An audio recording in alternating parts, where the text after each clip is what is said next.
Welcome back to the deep dive.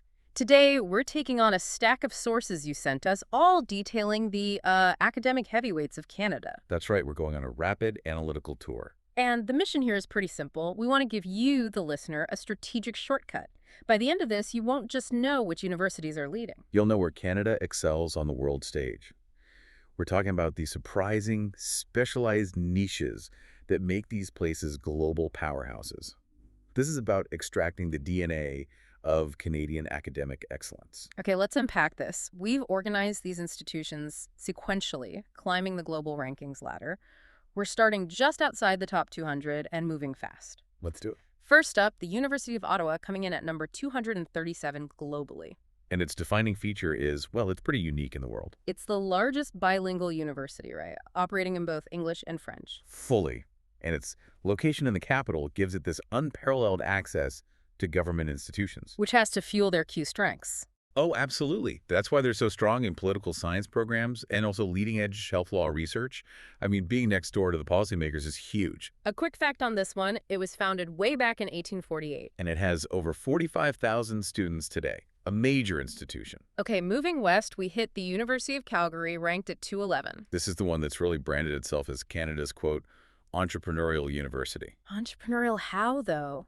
I see their specializations are in fields like energy research, quantum science. And sports science. So is that label tied directly to those industry clusters? Precisely. They're tying their academic output to regional drivers like energy and, of course, future tech like quantum. And they're also a UN water research hub, which is fascinating. It is. And what's interesting is how new it is, founded in 1966, but so focused on immediate, applicable innovation. Okay, so from new innovation, let's shift to deep tradition with Queen's University. Right, sitting at number 191 globally. Located in Kingston, Ontario, it's one of Canada's oldest, founded in 1841. It's the very definition of established excellence. You know, their alumni base includes a Nobel Prize winner in physics. But they also focus on really practical metrics. I'm seeing a 95% graduate employment rate in our sources. Which is remarkably high. It just speaks to the job readiness of their students. And they have these specific top-ranked niches like mining engineering. Exactly. Alongside the foundational subjects like physics and business. It's that blend of history and high-demand specialization. Next up at 151, we have Western University in London, Ontario. Western is really renowned for its research excellence, and when you look at their specialties, Neuroscience, business, and psychology. you see a very clear focus on the human element. That's driven by some major achievements. They have leading neuroscience research, for one. And then there's the Ivy Business School. Which is ranked number 1 in Canada. What's the connection there? I'd say it's high-impact, applied research. Ivy is famous for its case study method, applying knowledge to real-world problems. And they're looking forward, too. I see they're involved in space exploration partnerships. Yeah, showing a pretty ambitious future focus. All right, let's talk about a university that's built its global reputation on its actual structure.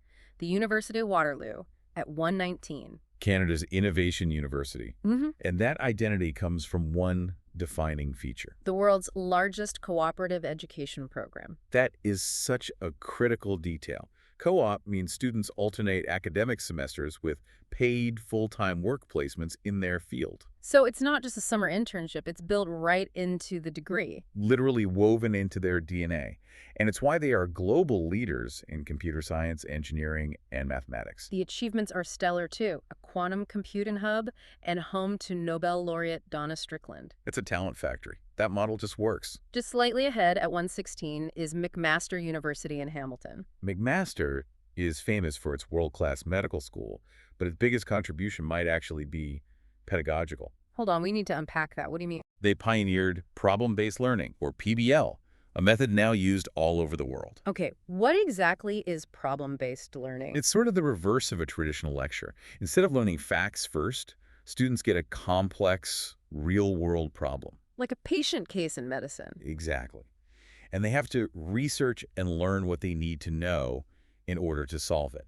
It trains them to be critical thinkers. That is a monumental academic achievement, changing how education is delivered globally. Alongside boasting Nobel Prize alumni, They're incredibly strong in health sciences, engineering, and business. Now we're breaking into the top 100. At number 94, the University of Alberta. In Edmonton, this is a massive teaching and research university, really comprehensive across the board, But the achievements here are so sharply focused, they're top 5 globally in AI research. which is playing on the world stage. And then this really fascinating niche, number 2 in the world for petroleum engineering. That combination it's so telling. Cutting-edge AI research right alongside dominance in a major resource sector. And they also specialize in nanotechnology. It shows a commitment to both the traditional resource economy and the future digital one. Now the rankings start to accelerate. Jumping into the top 40 is the University of British Columbia, UBC. At number 40 globally, its sheer size is impressive. Yeah, 66,000 students. That's a massive student body. And the legacy numbers are just staggering. We're talking 8 Nobel laureates and 74 Rhodes Scholars. But its modern mission seems to be sustainability leadership. Absolutely. It ranks number 5 worldwide in that area. That plus its strengths in forestry and Asian studies gives it a unique Pacific Rim focus. Okay, next up at number 27, McGill University in Montreal. Consistently ranked among the world's elite, a foundational institution dating back to 1821. And the stats here are almost peerless in Canada. They really are. 12 Nobel laureates and a remarkable 147 Rhodes Scholars among its alumni. It's ranked number 1 in Canada for medical research. That constant dominance in medicine, neuroscience, and law just cements its place in that global conversation. And you have alumni like Prime Minister Justin Trudeau. And finally, we reach Canada's leading institution, the University of Toronto. U of T, ranked at number 17 globally. It's not just Canada's number 1 university, it's an academic behemoth.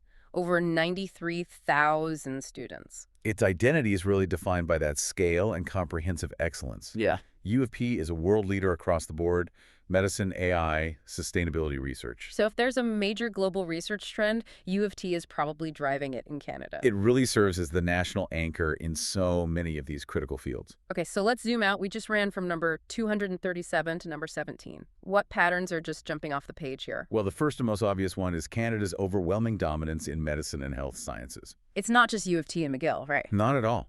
McGill is a leader in research, sure, but then you have McMaster pioneering how doctors are trained for the entire world with PBL. It's a deep systemic strength. I noticed that too. But alongside that historical strength, there's this explosion of future-focused research. Yes, AI is a perfect example. We saw the University of Alberta is top 5 globally, and U of T is a world leader there too. And you couple that with the rise of quantum science at places like Calgary and Waterloo. And you see a clear Canadian academic strategy forming around computing, data, and advanced materials. These are the industries of the next century. Which brings us to innovation. Our sources show 2 very different paths to applied knowledge. They do. Yeah, the University of Calgary, which is leveraging its entrepreneurial brand and regional strengths, like the energy sector. Industry-driven innovation. Right. And you contrast that with Waterloo's structural innovation. Their world-famous co-op program is about process. So their reputation in computer science isn't just theory. It's based on graduating students who are already seasoned practitioners. It's an incredible talent pipeline for global tech. Both models are hugely successful. There's also this tension between the old and the new. You have these legacy institutions like McGill and UBC. With centuries of history and the staggering number of Nobel laureates and Rhodes Scholars to prove it. But then you have these younger post-war universities like Calgary and Waterloo. And they may not have the long list of famous alumni, but they've achieved world-leading status in very specific modern fields. Yeah. She has an ability to pivot and invest strategically. So let's bring this back to you, the learner. How can you actually use this map we've created? Well, this data is your shortcut. If you're interested in a hyper-niche field like petroleum engineering, you now know the University of Alberta is ranked number 2 in the world. If you want business education, you know Western's Ivy is the top choice in Canada. Exactly. You can match your own goals to the precise academic ecosystem that will support them, instead of just looking at general rankings. So we've mapped the key achievements and specialized knowledge hubs across Canada. And what's really compelling is the diversity, both geographically and academically. You have political science in Ottawa, innovation in Waterloo, and sustainability leadership on the Pacific Coast with UBC. So what does this all mean for the future of learning? Well, we've seen that institutions like McMaster pioneered learning models that redefined education globally. So looking at the emerging fields we just talked about, AI, quantum, sustainability, which one do you think will drive the next great educational innovation on the world stage? I'd encourage you to explore the work of Nobel laureates like Donna Strickland from Waterloo, see how that foundational research translates into global recognition. Use this knowledge to inform your next big decision. That's all the time we have for this deep dive. Thanks for being with us. Welcome back to the deep dive.